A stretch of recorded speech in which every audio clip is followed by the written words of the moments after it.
Hey folks, it's another cold, rainy day. The ground doesn't even dry out before it rains again.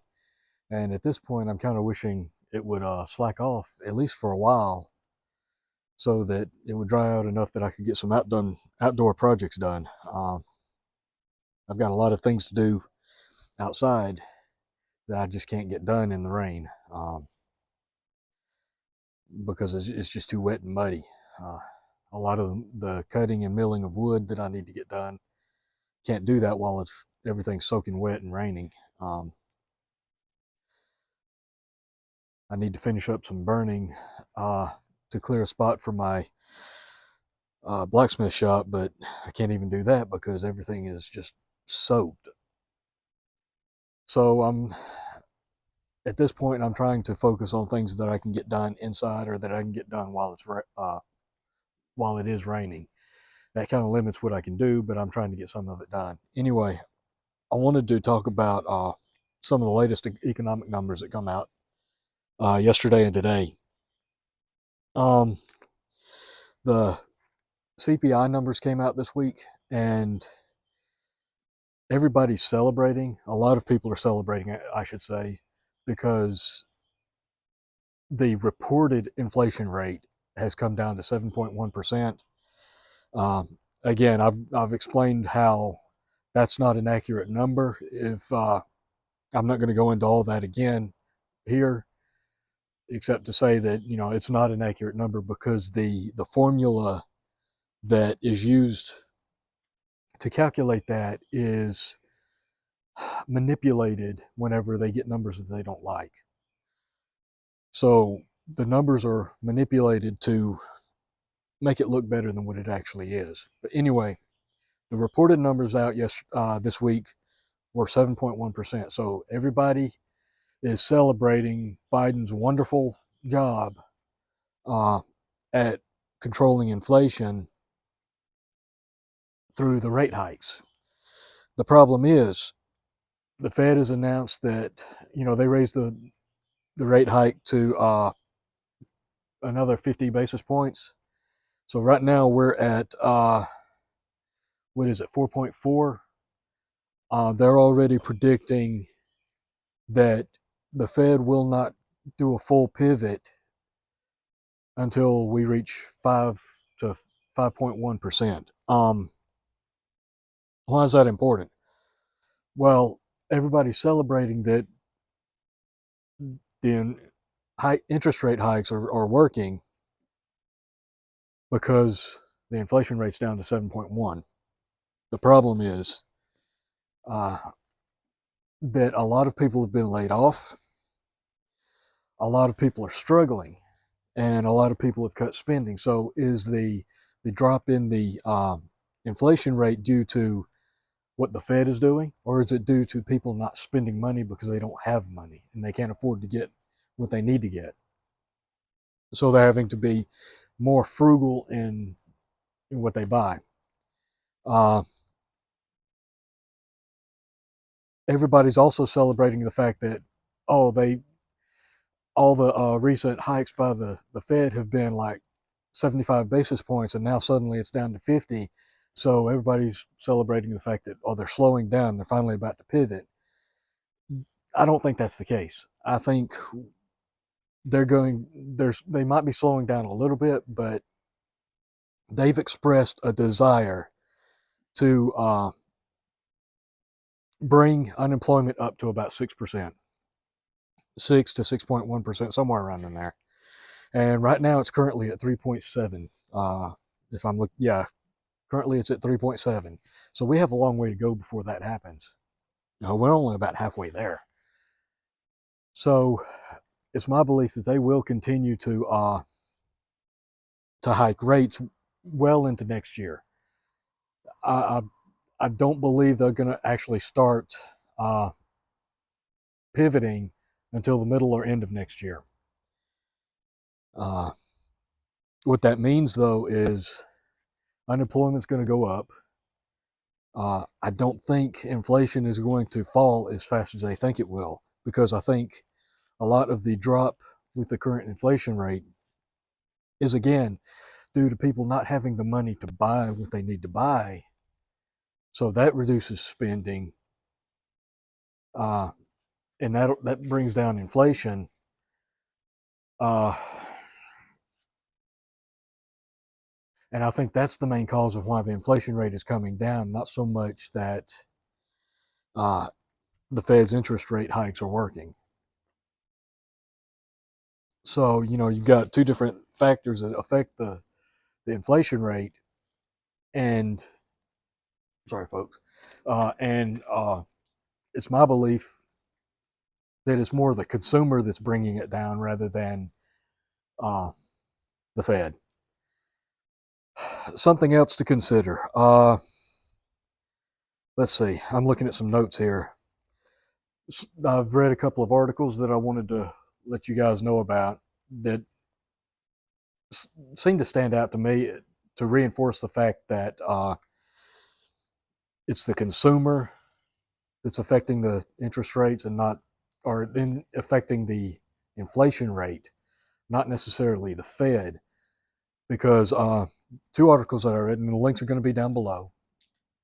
One said that reported on shoppers were looking to expired foods to save money on grocery shopping. And then it went into talking about how whether or not that was a safe thing to do. And here's the thing, folks, people get strapped for money when they're struggling. They try to buy food however they can, and it becomes less about what's safe and more about what you're capable of doing. Another article, Vanguard is reporting that 401k hardship withdrawals have reached a record high. That is another indicator that people just don't have the money to buy food. They're struggling to get by. And regardless of what the media or the administration tell you, the economy is not great. And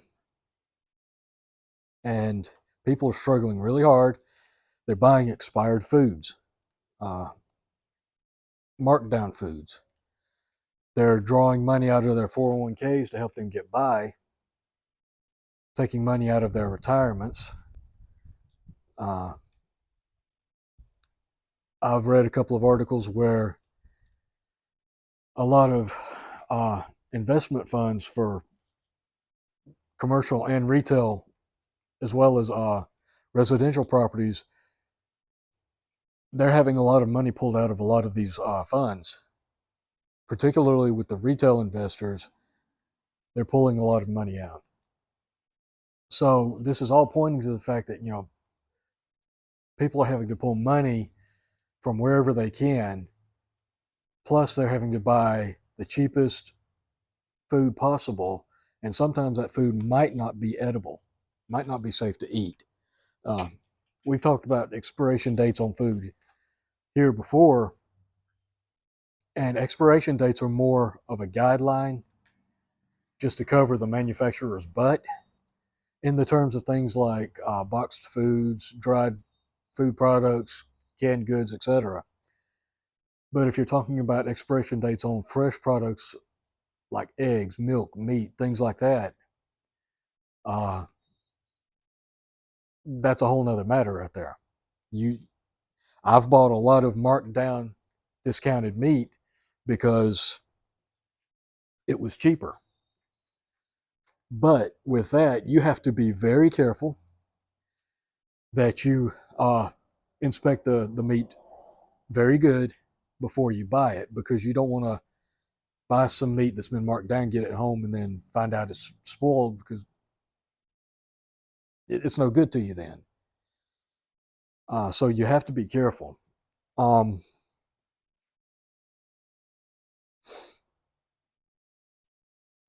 So again, people are struggling, and they're trying to cut corners wherever they can. They're trying to draw money from wherever they can. And we're just at the beginning of winter, folks. This is only the middle of December. We've still got a ways to go before spring gets here, and winter is always one of the hardest times to get by.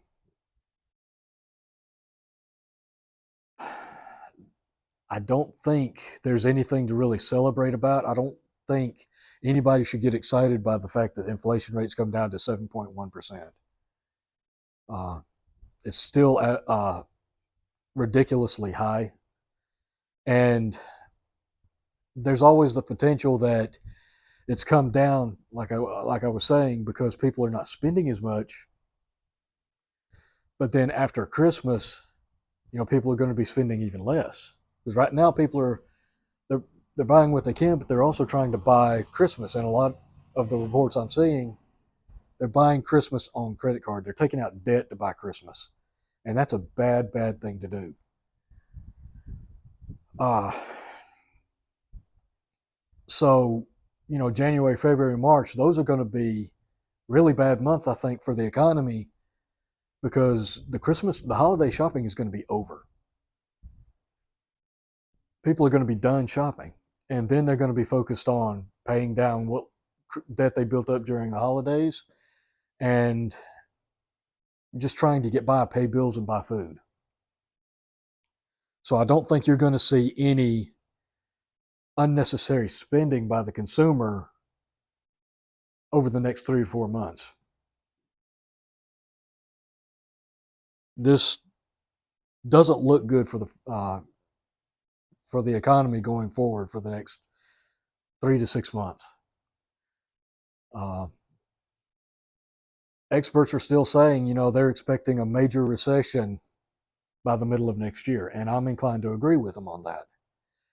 So the economy is not looking good.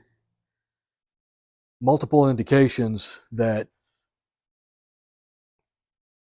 despite interest rates coming down to a degree, I don't think it's going to be a long-term improvement. I think this is, if you could even refer to it that way, I think the best way you could refer to it is the calm before the storm. It's bad now, but the inflation rate is coming down, so people are starting to breathe a sigh of relief. But already, the stock market has started dropping again after the Fed made its announcement. So it's going to be a rough ride over the next few months, folks. The next few months to year, we're in for a rough ride, economically speaking. So hang on to your seats, buckle yourself in. It's going to be a rough ride. Do whatever you can to try to save money. Don't spend anything on any unnecessary purchases. If you have to make a big purchase, I would recommend thinking long and hard. There's a couple of purchases I need to make right now. And to be honest with you, right now I'm looking at 2 major purchases. Actually, 3 major purchases, to be honest. And I'm looking at, okay, which one's going to benefit me the most? Which one's going to have the least benefit?